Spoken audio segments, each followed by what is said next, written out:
2 Chronicles chapter 32.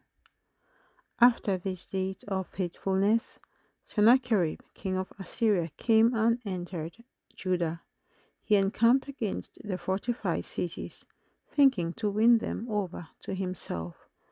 And when Hezekiah saw that Sennacherib had come, and that his purpose was to make war against Jerusalem, he consulted with his leaders and commanders to stop the water from the springs which were outside the city, and they helped him. Thus many people gathered together who stopped all the springs and the brook that ran through the land, saying, "Why should the kings of Assyria come and find much water?" And he strengthened himself, built up all the wall that was broken, raised it up to the towers, and built another wall outside.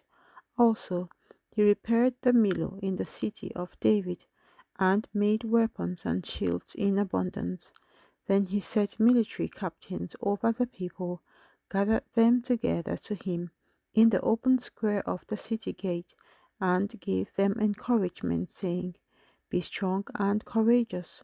Do not be afraid nor dismayed before the king of Assyria, nor before all the multitude that is with him, for there are more with us than with him. With him is an arm of flesh, but with us is the Lord our God to help us and to fight our battles." And the people were strengthened by the words of Hezekiah king of Judah.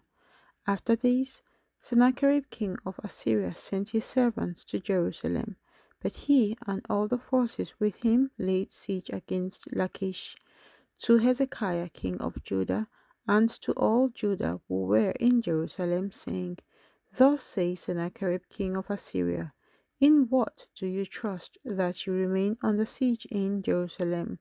Does not Hezekiah persuade you to give yourselves over to die by famine and by thirst, saying, The Lord our God will deliver us from the hand of the king of Assyria? Has not the same Hezekiah taken away his high places and his altars, and commanded Judah and Jerusalem, saying, You shall worship before one altar, and burn incense on it? Do you not know what I and my fathers have done to all the peoples of other lands? Were the gods of the nations of those lands in any way able to deliver their lands out of my hand? Who was there among all the gods of those nations that my fathers utterly destroyed that could deliver his people from my hand, that your God should be able to deliver you from my hand? Now therefore, do not let Hezekiah deceive you or persuade you like this, and do not believe him, for no God of any nation or kingdom was able to deliver his people from my hand or the hand of my fathers. How much less will your God deliver you from my hand? Furthermore, his servant spoke against the Lord God and against his servant Hezekiah. He also wrote letters to revile the Lord God of Israel and to speak against him, saying, As the gods of the nations of other lands have not delivered their people from my hand, so the God of Hezekiah will not deliver his people from my hand. Then they called out with a loud voice in Hebrew to the people of Jerusalem, who were on the wall, to frighten them and trouble them, that they might take the city. And they spoke against the God of Jerusalem, as against the gods of the people of the earth, the work of men's hands. Now because of this, King Hezekiah and the prophet Isaiah, the son of Amos, prayed and cried out to heaven. Then the Lord sent an angel who cut down every mighty man of valor, leader and captain in the camp of the king of Assyria. So he returned shamefaced to his own land, and when he had gone into the temple of his God, some of his own offspring struck him down with the sword there. Thus the Lord saved Hezekiah and the inhabitants of Jerusalem from the hand of Sennacherib the king of Assyria, and from the hand of all others, and guided them on every side. And many brought gifts to the Lord at Jerusalem and presents to Hezekiah king of Judah, so that he was exalted in the sight of all nations thereafter.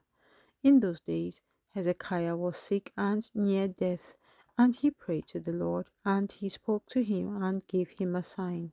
But Hezekiah did not repay according to the favor shown him, for his heart was lifted up. Therefore wrath was looming over him and over Judah and Jerusalem. Then Hezekiah humbled himself for the pride of his heart, he and the inhabitants of Jerusalem, so that the wrath of the Lord did not come upon them in the days of Hezekiah. Hezekiah had very great riches and honor, and he made himself treasuries for silver, for gold, for precious stones, for spices, for shields, and for all kinds of desirable items, storehouses for the harvest of grain, wine, and oil, and stalls for all kinds of livestock, and folds for flocks. Moreover, he provided cities for himself, and possessions of flocks and herds in abundance, for God had given him very much property. This same Hezekiah also stopped the water outlet of Upper Gihon, and brought the water by tunnel to the west side of the city of David. Hezekiah prospered in all his works. However, regarding the ambassadors of the princes of Babylon whom they sent to him to inquire about the wonder that was done in the land, God withdrew from him, in order to test him, that he might know all that was in his heart. Now, the rest of the acts of Hezekiah and his goodness, indeed, they are written in the vision of Isaiah the prophet, the son of Amos, and in the book of the kings of Judah and Israel. So Hezekiah rested with his fathers, and they buried him in the upper tombs of the sons of David, and all Judah and the inhabitants of Jerusalem honored him at his death. Then Manasseh his son reigned in his place. 2 Chronicles chapter 33. Manasseh was 12 years old when he became king, and he reigned 55 years in Jerusalem. But he did evil in the sight of the Lord, according to the abominations of the nations whom the Lord had cast out before the children of Israel.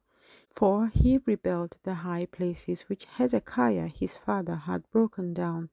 He raised up altars for the Baals, and made wooden images, and he worshipped all the hosts of heaven, and served them. He also built altars in the house of the Lord, of which the Lord had said, In Jerusalem shall my name be forever. And he built altars for all the host of heaven in the two courts of the house of the Lord. Also he caused his sons to pass through the fire in the valley of the son of Hinnom. He practiced soothsaying, using witchcraft and sorcery, and consulted mediums and spiritists. He did much evil in the sight of the Lord to provoke him to anger. He even set a carved image, the idol which he had made, in the house of God, of which God had said to David and to Solomon his son, In this house and in Jerusalem which I have chosen out of all the tribes of Israel, I will put my name forever, and I will not again remove the foot of Israel from the land which I have appointed for your fathers, only if they are careful to do all that I have commanded them, according to the whole law and the statutes and the ordinances by the hand of Moses. So Manasseh seduced Judah and the inhabitants of Jerusalem to do more evil than the nations whom the Lord had destroyed before the children of Israel. And the Lord spoke to Manasseh and his people, but they would not listen. Therefore the Lord brought upon them the captains of the army of the king of Assyria, who took Manasseh with hooks, bound him with bronze fetters, and carried him off to Babylon. Now when he was in affliction, he implored the Lord his God, and humbled himself greatly before the God of his fathers, and prayed to him. and he received his entreaty, heard his supplication, and brought him back to Jerusalem into his kingdom. Then Manasseh knew that the Lord was God. After this, he built a wall outside the city of David on the west side of Gihon, in the valley as far as the entrance of the fish gate, and it enclosed Ophel, and he raised it to a very great height. Then he put military captains in all the fortified cities of Judah. He took away the foreign gods and the idol from the house of the Lord, and all the altars that he had built in the mount of the house of the Lord and in Jerusalem, and he cast them out of the city. He also repaired the altar of the Lord, sacrificed peace offerings and thank offerings on it, and commanded Judah to serve the Lord God of Israel. Nevertheless, the people still sacrificed on the high places, but only to the Lord their God.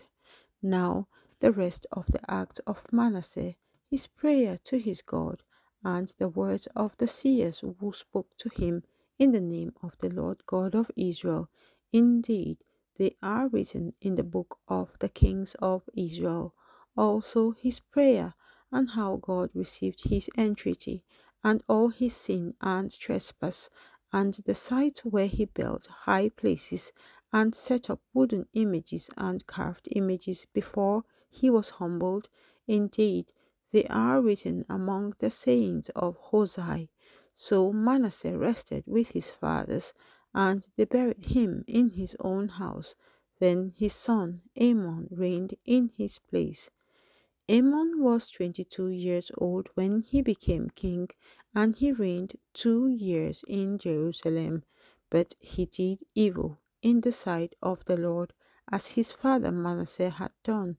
For Amon sacrificed to all the carved images which his father Manasseh had made, and served them. And he did not humble himself before the Lord, as his father Manasseh had humbled himself, but Amon trespassed more and more. Then his servants conspired against him, and killed him in his own house. But the people of the land executed all those who had conspired against King Amon. Then the people of the land made his son Josiah king in his place.